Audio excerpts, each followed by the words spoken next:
Nahalio Maui services to its homeowners: assist you in qualifying for a mortgage, help you understand what it means to live on community land trust land, help you understand the ground lease and resale formula, help you find eligible buyers when you sell your home.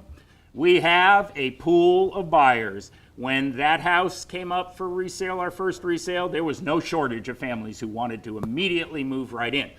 But the homeowner, her name was Daisy Pate, Daisy had the right to name somebody who was income qualified that she wanted to sell it to. You have that right in the ground lease. And she tried to get her sister to take over ownership, and we gave her time to do that, and we're happy to have her do that, but her sister couldn't qualify for the loan. So we wound up buying the house back from her and then making it available to our pool of qualified buyers who were ready to go. Provide you with support after you buy your home, provide information on how to maintain your home for optimum energy efficiency and cost effectiveness and to maintain its values. Quite a few of our homeowners have now taken advantage of photovoltaic systems. Ownership of photovoltaics is fine in our program. Leasing the photovoltaics, no, because we've gone through these lease agreements and they're very onerous. And the fine print is not good for the homeowner, and it really would interfere with the sale of the property. So our homeowners have been doing, and there's good financing available that's not secured by the property, it's secured by the panels. So quite a few of our homeowners have taken advantage of that. And it's a win-win. They're lowering their monthly MECO bills considerably by having the panels on the roof.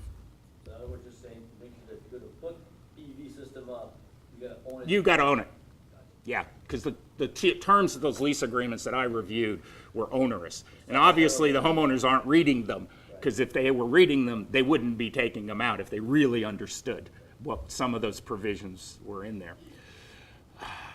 Okay. Advantage of home ownership, once again, below market pricing.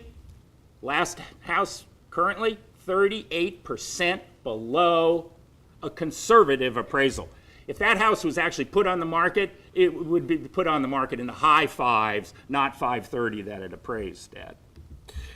Competitive financing, affordable monthly payments, quality designs in construction, opportunity to build equity, tax benefits of home ownership, ongoing support from Nahalio Maui, and pride of home ownership. And this is not a small thing. I love to drive around and look at our houses and look at the houses next door and all of that. And one of the beautiful things about scattered site affordable homes is like ours, is you can stand on the sidewalk and you look at our home and you look at the house next door and the house next door. You don't know which one's affordable and which one's market. You can't tell. They all look the same. And in fact, our homeowners are taking better care of their houses than some of the other homeowners in the neighborhood. If you want to drive around, you see an overgrown, unkept yard, it's probably in foreclosure or it's on its way, because those are still happening. It's taken the banks 3 to 4 years now of some of these houses that have been sitting vacant for that long just to grind through the legal process.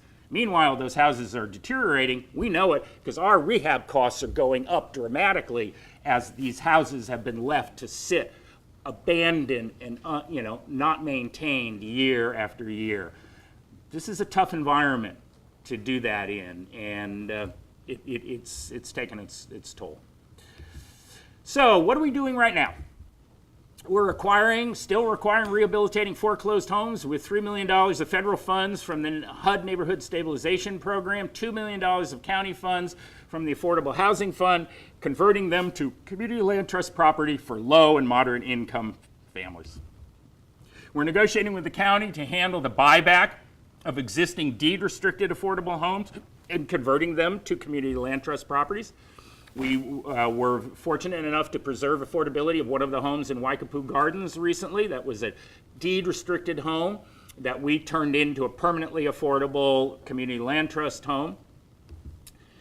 Negotiating with numerous developers for Nahalio Maui to sell and hold the affordable portion of their developments. We're in contract with West Maui Land Company to buy 12 of the lots that they are developing in Lahaina. The most expensive residential area on the island, the hardest area to develop any kind of affordable housing is West Maui. It's the Lahaina area. West Maui Land is doing a 68-unit, 100% affordable project. Habitat for Humanity is going to have 10 houses to help the 80% and below families. Nahali's going to build 12 houses to benefit the 80 to 100. And then West Maui Land is going to sell the 100 to, they can go up to 160 of the houses that they have. Those will have 10-year deed restrictions on them. But it's a 100% affordable project. This is a great opportunity to develop affordable housing in Lahaina, which has a dramatic need for it.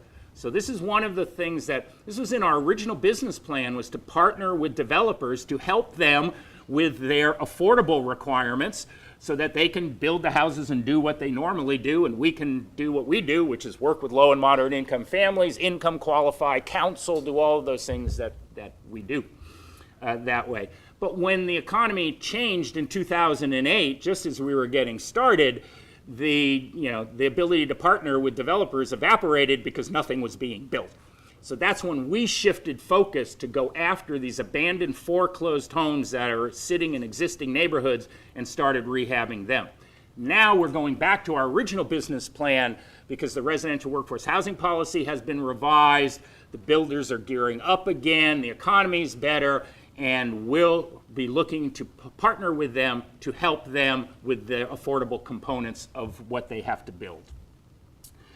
And we're working with the administration to implement and make available all possible assistance programs for affordable housing. The county actually operated their own down payment assistance program for 2 years. And it was a once a year lottery drawing for $15,000 grant to help low and moderate income families. They only funded it for 2 years, and then they stopped. And when they stopped funding it is when actually the minimum down payments went up, so the need was even greater. So we instituted our own program because there was a big puka out there in any assistance programs. And I'll tell you, I've been doing these seminars now for 8 years. I have heard over and over again from homeowners who come to talk to me after the seminar, John, we have good jobs. We have good credit. We just don't have the down payment we need to get started. That is the biggest single barrier I have found. And in my mind, if you're a young family and you have maintained good credit and you do have good jobs, you've earned the right for some help to get going this way. Because there are a lot of people who don't have good credit, who don't care about having good jobs, who don't do what they need to do to be able to get to be a homeowner. When you're doing that, we're here to help you with that.